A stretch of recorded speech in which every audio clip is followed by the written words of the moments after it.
Hey, good morning, folks. It's Pastor Stephen back again with another No Frills daily devotional.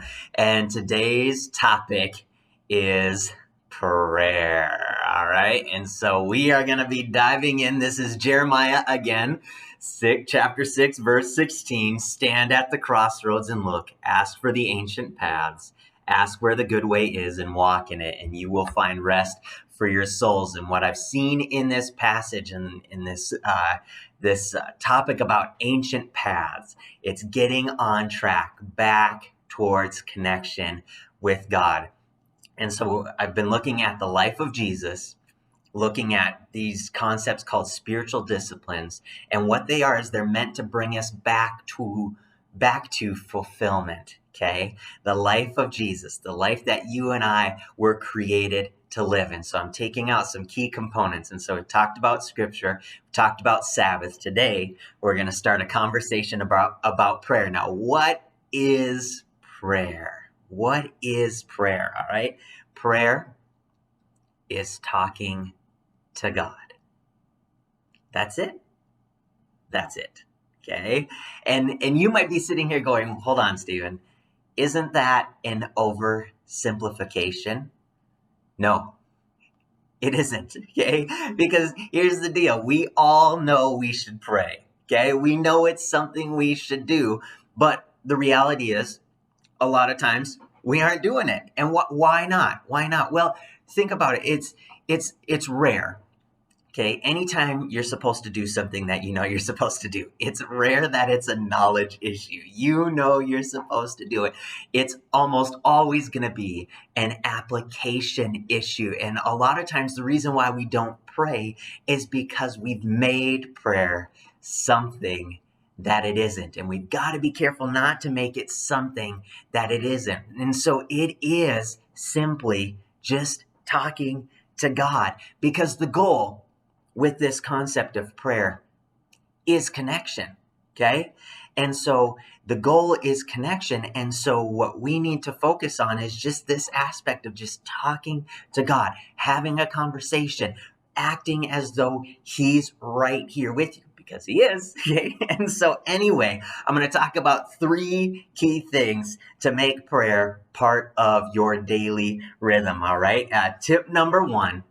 And all these tips, I better say this, all these tips come from Pete Greig, who's this prayer guru guy that I like to listen to. And he's got a website called prayercourse.org.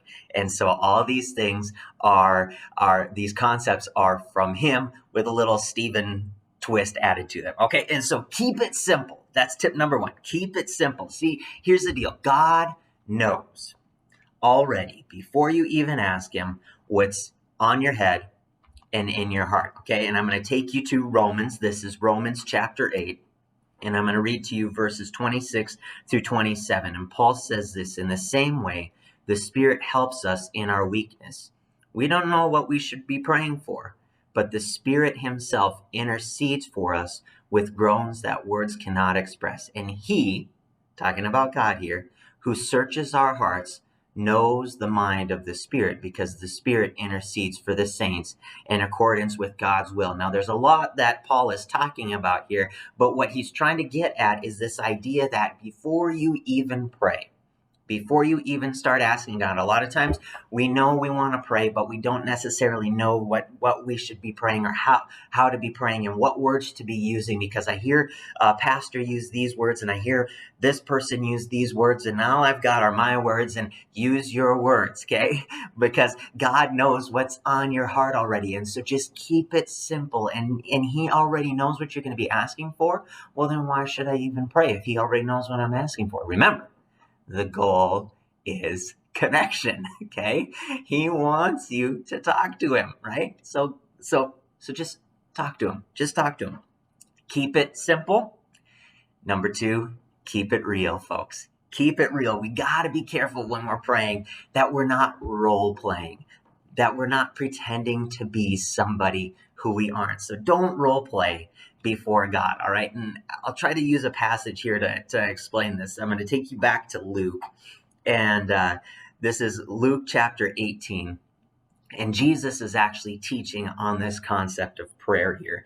And I'm going to read to you verses 10 through 13, but he's teaching on it, but he's using a story because that was Jesus's way of teaching. And so he says this. He says, 2 men went up to the temple to pray. One of the guys was a Pharisee, okay, a teacher of the law, somebody who's well-versed and studied in the scriptures. And the other was a tax collector, a heathen, a dirty, rotten scoundrel, right? The Pharisee stood up and prayed about himself. God, I thank you that I am not like other men, robbers, evildoers, adulterers, or even like this tax collector. I fast twice a week and give 1/10 of all I get, blah, blah, blah, blah, blah. Look at me, I'm so awesome. I know what to pray and how to pray and do it, right? Okay, answer my prayer, God, because I'm so good at praying. No, no, no. But then the tax collector stood at a distance. He wouldn't even look up to heaven, but he beat his breast and said, God, have mercy on me, a sinner. Right? And what is Jesus trying to do here? He's trying to show his disciples and teach his disciples that you gotta keep it real before God. God knows who you are and he knows what's on your heart. And so just keep it simple. Just talk to him, okay? He already knows what you want to ask. He already knows what you're bothered by, what you're worried about, what you're frustrated with, okay? He just wants connection with you, okay? And keep it real. Don't pretend to be somebody that you aren't. Okay? Don't use words that you're not used to using. Okay? Just keep it real. He knows you. Okay? Keep it real. And then finally, because we've kept it simple, because we've kept it real, number 3, we can keep it up. Keep it up. Prayer is something that's not meant to do only on Sundays, okay? Or only when you have a problem, okay? Prayer is meant to be this lifestyle. Prayer is meant to be something that's embedded in my rhythm of my day. It's something that's meant to be part of who I am and how I operate. And so if I keep it simple and if I keep it real, I'm going to be able to keep it up, because when we make prayer, think about it like this. When we make prayer something that it isn't, okay? When we pretend to be someone that we aren't, it's going to become impractical for you and I to do it. So keep it simple, keep it real, keep it up, and have an awesome, awesome day, you guys. Hey, be blessed.